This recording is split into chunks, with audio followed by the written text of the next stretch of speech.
Après avoir reçu l'explication concernant la couverture de poils de chèvre, la couverture suivante du tabernacle était en peau de bélier teinte en rouge. Exode 26, 14.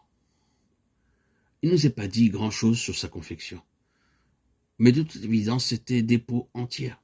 Elle recouvrait la tente entièrement. Et à l'extérieur, où elle pendait, vous pouviez voir uniquement le rouge. Ceci est à nouveau un type des dispositions prises par notre Seigneur pour nous garder tous couverts par son sang. Lorsqu'Adam fut banni de la présence de Dieu, il mit à l'orient du jardin d'Éden les chérubins qui agitent une épée flamboyante pour garder le chemin de l'arbre de vie. Genèse 3, 24. Dieu avait fait l'arbre de la vie pour l'homme, mais à cause du péché, à ce moment-là, l'homme ne pouvait plus goûter de l'arbre de la vie. Adam fut chassé du jardin et Dieu y mit les chérubins et l'épée flamboyante pour protéger l'arbre de vie. Ainsi Adam, en tant que pécheur, ne pouvait pas en manger. Cet arbre de vie fut gardé jusqu'au jour où notre Seigneur Jésus-Christ ouvrit à nouveau la porte. Entre-temps, nous avons la longue histoire de l'offrande pour le péché, le sang des taureaux, des boucs et des béliers. Tout ceci convergeait vers Christ. L'homme avait changé, mais Dieu ne change pas. L'amour de Dieu peut-il changer?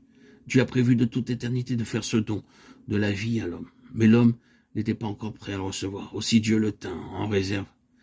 Adam se rébella et ainsi, à cause du péché, il ne put recevoir ce don.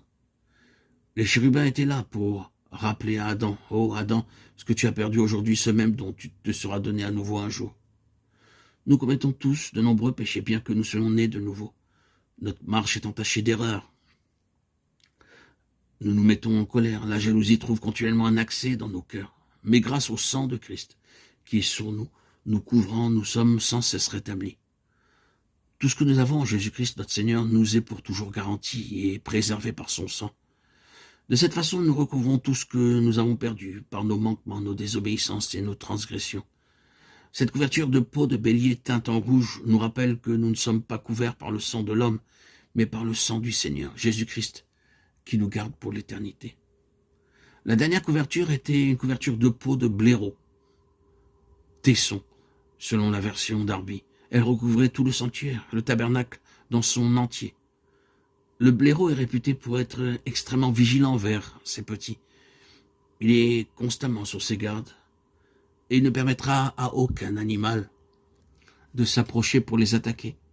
Ainsi, par la couverture de peau de blaireau, nous apprenons une leçon supplémentaire, à savoir que notre Seigneur veille sur nous, comme l'aigle sur ses petits, Deutéronome 32, 11, 12, ou comme le berger sur ses brebis, Ézéchiel 34, 11.